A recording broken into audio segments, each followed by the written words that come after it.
বিন্দু বিসর্গ present the weekend mystery, রহস্যের সেরা ঠিকানা।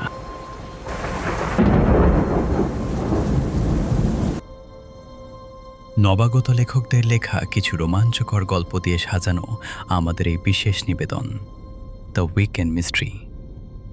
আজ আপনাদের জন্য সূর্য পাণ্ডের লেখা কালুর হোটেল। সূর্য পাণ্ডে, তিনি এখন ক্লাস 11-এ পাঠরত। পড়াশোনার ফাঁকে চলে তার সাহিত্য চর্চা। আবহ পত্রিকায় প্রথম প্রকাশিত হয় তার লেখা কবিতা বিবেক। গল্পের প্রধান চরিত্রে অনির্বাণ ও কালুর হোটেলের মালিক কালু। শুরু হচ্ছে কালুর হোটেল।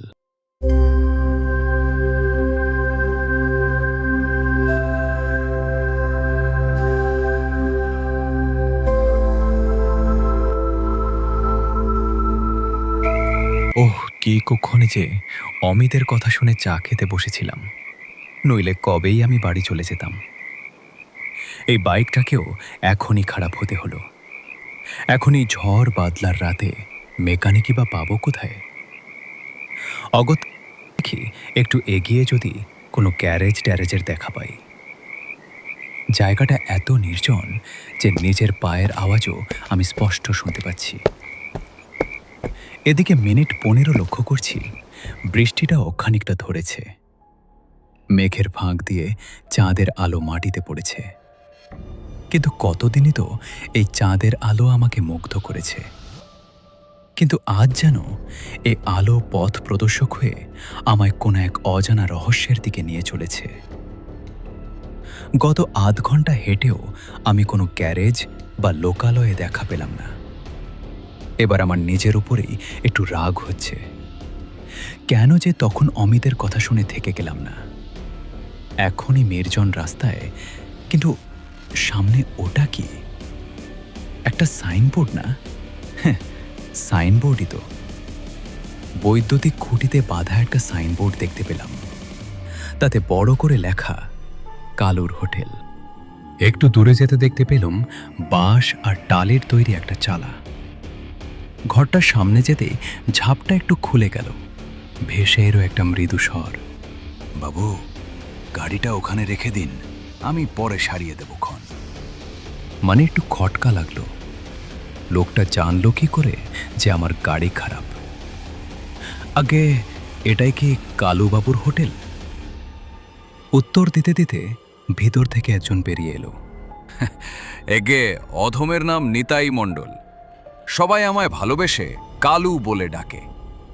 লোকটার উচ্চতা 5 ফুট 8 ইঞ্চির মতো, খুব রোগা, গায়ের রং কুচকুচে কালো।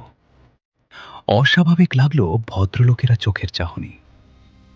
হোটেলের ভিতর থেকে মশলার সুবাস ও কিছু একটা রান্নার শব্দ পাচ্ছি। আর একটা গন্ধ পাচ্ছি, সেটা হলো কষা মাংসের। ভদ্রলোককে বললাম যে, কালুবাবু, খাওয়ার কি কিছু ব্যবস্থা করা যায়? নিশ্চয়ই কর্তা, আপনি হলেন এই রাতে আমার শেষ খদ্দের। আপনাকে আমি আমার হোটেলের সেরা মাংসের ঝোল আর ভাত খাওয়াবো। আপনি ভিতরে গিয়ে ব্রেঞ্চে বসুন, আমি আপনার খাবার নিয়ে আসছি। জুতো খুলে ভিতরে গিয়ে ব্রেঞ্চে বসে পড়লাম, কিন্তু মনে আমার আবারও খটকা লাগলো। হোটেলে তো কোনো খদ্দের নেই, তাহলে কি এত রান্না হচ্ছে? ওদিকটায় তো মনে হয় রান্নাঘর। কেউ তো নেই ওখানে, তাহলে কে করছে রান্না? একবার গিয়ে দেখে আসবো। যাই, বরং একবার দেখেই আসি। মুখ ফিরিয়ে দেখি ভদ্রলোক আচমকা আমার সামনে দাঁড়িয়ে আছে। আঁতকে উঠলাম আমি। ও কি কর্তা, ভয় পেলেন নাকি? নানা, ভয় পাবো কেন? মুখে না বললেও ভয় আমি ঠিকই পেয়েছি। এই নেন বাবু আপনার খাওয়ার। আমি খেতে শুরু করলাম। ভদ্রলোকের রাধার হাত সত্যিই খুব ভালো, তবে মাংস স্বাদটা আমার একটু অন করা লাগছে। ভদ্রলোককে জিজ্ঞেস করলাম, আচ্ছা কালুবাবু, আমার বাইকটা আপনি সকালে কখন সারিয়ে দিতে পারবেন? গাড়ি গাড়ি তো আপনার সারিয়ে দিয়েছি কর্তা, ওমা, কখন? যখন আপনি এখানে বসেছিলেন। তাহলে তো বেশ ভালোই হলো। আচ্ছা, আপনি কি এখানে একা থাকেন? হ্যাঁ, কেন বলুন তো কর্তা? না, রাতে যদি আমার থাকার একটা ব্যবস্থা করে দিতেন। নিশ্চয়ই কর্তা, আপনি হলেন আমার অতিথি। মনটা আমার আবার খচখচ করছে। ভদ্রলোক যদি একা থাকেন তাহলে তখন রান্না করছিল কে? আর লোকটা আমার গাড়িটাও বা সারালো কখন? একবার কি জিজ্ঞেস করব? যদি খারাপ ভাবে, থাক, তার চেয়ে বরং খাবারের দামটা মিটিয়ে দিই। তা কালুবাবু, আপনাকে কত টাকা দিতে হবে? এখানে আপনি হলেন আমার অতিথি, আপনার কাছে খাওয়ার দাম নেব না। আপনি শুধু গাড়ি সারানোর 200 টাকা দিন। পকেট থেকে 200 টাকা বের করে লোকটার হাতে দিলুম। এই প্রথম ভদ্রলোকের ছোঁয়া লাগলো আমার গায়ে। কি অদ্ভুত ঠান্ডা হাত তার। কিছুক্ষণের জন্য যেন আমার হাত বরফ আবৃত হলো। আমি তার পিছু পিছু একটা ছোট্ট ঘরে গেলাম। ইতিমধ্যে সে আমার জন্য বিছানা পেতে রেখেছে। ঘরটায় আসবাব বোলাতে শুধুমাত্র একটি ভাঙা আলমারি ও তার উপর সার দিয়ে সাজানো ছোট ছোট পুঁটলি। দক্ষিণের জানালাটা দিয়ে চোখে পড়ল বাইরের কুঁয়োটা। ভদ্রলোকে খুব সকাল সকাল আমায় জাগিয়ে দেবেন বলে আমার বুকটা মাথার কাছে রেখে ঘুমিয়ে পড়লাম, এই আশায় যে সকালের আগে আর আমার ঘুমের ব্যাঘাত ঘটবে না। ঘুমটা ভাঙল অস্বাভাবিকভাবে। ঘড়িতে তখন 2টো বাজে। কুয়োর দিক থেকে কোদাল চালানোর শব্দ আসছে।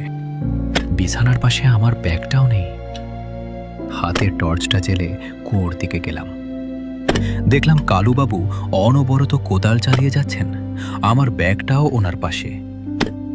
হ্যাঁ, কি কালুবাবু, আপনি এত রাতে এখানে কেন? আর আমার ব্যাগটা আপনার পাশেই বা কেন? আপনি যে অসময়ে এসে পড়লেন কর্তা। কালু আমার ব্যাগটা গর্তে ফেলে মাটি চাপা দিয়ে দিল। আমার হোটেলের শেষ খাওয়ার যে জীবনের শেষ খাওয়ার। এই বলে কালু আমার বুকে সজোরে আঘাত করল। এই আঘাতে আমার কষ্ট হলো না ঠিকই, কিন্তু এতে আমি সংজ্ঞা হারালাম। যখন আমার জ্ঞান ফিরল তখন আমি কালুর হোটেলের ক্যাশ কাউন্টারে বসে আছি। কিন্তু একই, আমার গায়ের রং এত কালো হলো কি করে? আমি এত রোগাই বা ফোরাম কি করে? ছুটতে গেলাম আয়নার সামনে। নিজেকে দেখেই আঁতকে উঠলাম আমি। আমাকে দেখতে এখন অবিকল কালুর মতো। তাহলে কি কালু কোনো বিশেষ ব্যক্তি বা চরিত্র নয়? কালু কি তাহলে একটা অভিশাপ? যেই এই হোটেলের শেষ খাবার খায় সেই হয় নতুন কালু। পুরনো কালুর মাংস কেটে কি তাহলে নতুন কালুকে খাওয়ানো হয়? তাহলে আমিও কি কাল রাতে মানুষের মাংস খেলাম? শুনছিলেন কালুর হোটেল। ভিডিওটি ভালো লাগলে লাইক, শেয়ার আর কমেন্ট করবেন। আর এই চ্যানেলে নতুন হলে চ্যানেলটি অবশ্যই সাবস্ক্রাইব করে রাখবেন এবং পাশে রাখা বেল আইকনটি প্রেস করে দেবেন এই ধরনের ভিডিও নোটিফিকেশন সবার আগে আপনার কাছে পেতে।